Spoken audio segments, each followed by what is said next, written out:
Gracie, from Grace to Gracie in Boston, Massachusetts, WEZE. Hello, Gracie. How are you?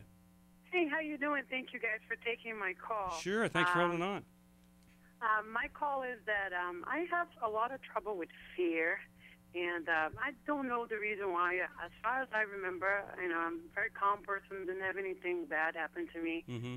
But I'm just afraid of everything, pretty much. Like, I'm married now, and, I'm afraid of Married now? Is bad that things new? happening. So, When you say married now, is that new? no. I mean, no. I was just married. I just got married 2 years, but I just think of bad things. I don't know why. It's kind of weird. I don't know whether it's a spiritual thing, if it's What kind of bad? What kind of bad things? Okay, if I'm go home, for example, like I went home yesterday and I parked my car and it's completely empty. I'm afraid somebody's out there in the dark trying to get me, and there isn't anybody. But weird things like that. Mm-hmm. And It's not so what weird. else can It's I not tell so you? For weird. example, I don't know. I just, if I see my husband in the internet, I'm afraid he's doing something bad and he's not. Weird things, very weird things. Those aren't You know, weird.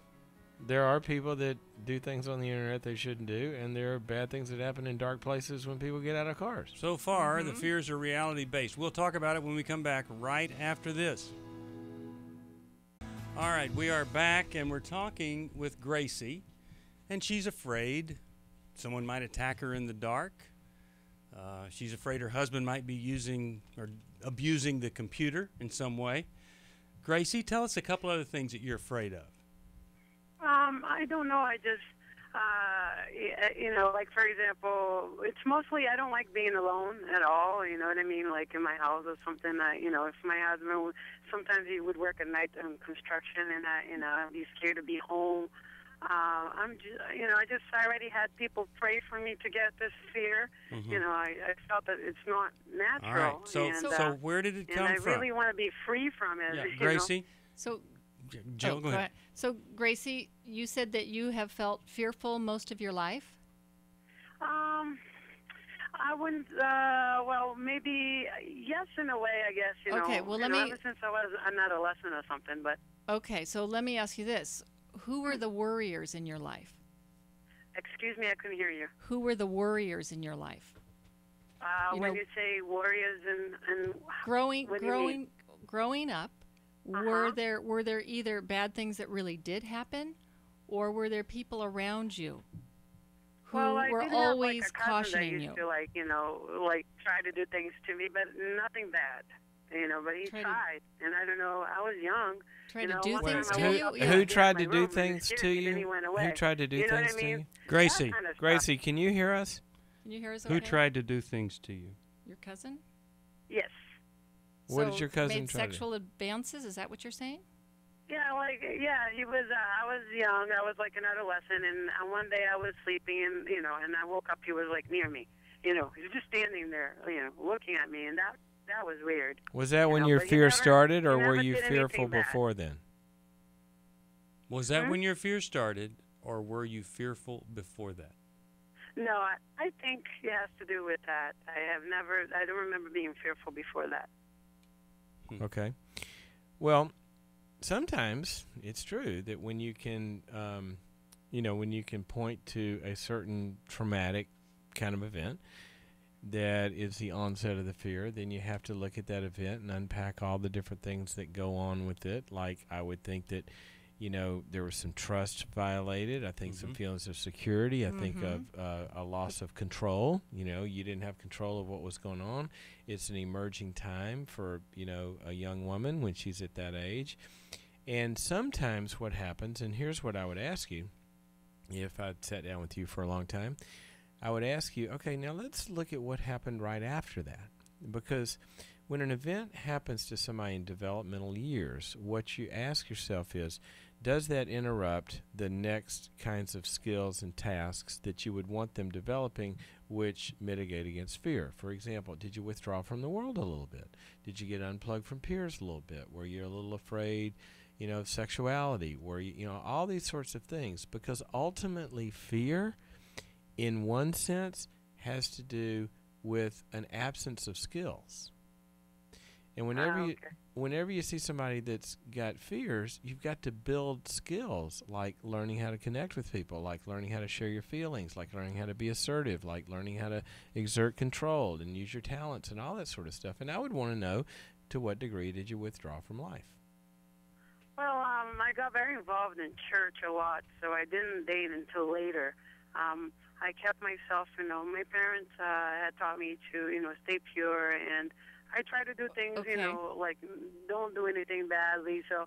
Okay, but everything that you've mentioned is avoidant. It's not skills building. I only did it later in life. Hey, Gracie, everything that you've mentioned isn't skill building. It's avoiding type behavior. Yeah, who did you talk to about what happened?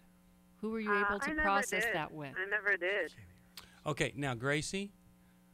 Have you ever done anything also to help yourself? For instance, do you have deadbolt locks on your doors? Have you ever taken a self-defense course? Have you asked your husband if you could put a filter on the computer? No, I never See, did those that. are hello, Gracie. I always make Gracie, we're we're gonna have to put you on hold, and we'll just talk about fear because you can't hear us when we're talking. I think right, because those are proactive behaviors versus avoidant behaviors. They're adult behaviors, and they're saying, "Look, if I've got this, here's what I can do going forward," and then it's taking charge. And then I can look at what was I trying to avoid, or how did I avoid in those earlier days. Right, because something what you described, Gracie, is something that happened when you weren't expecting it at all.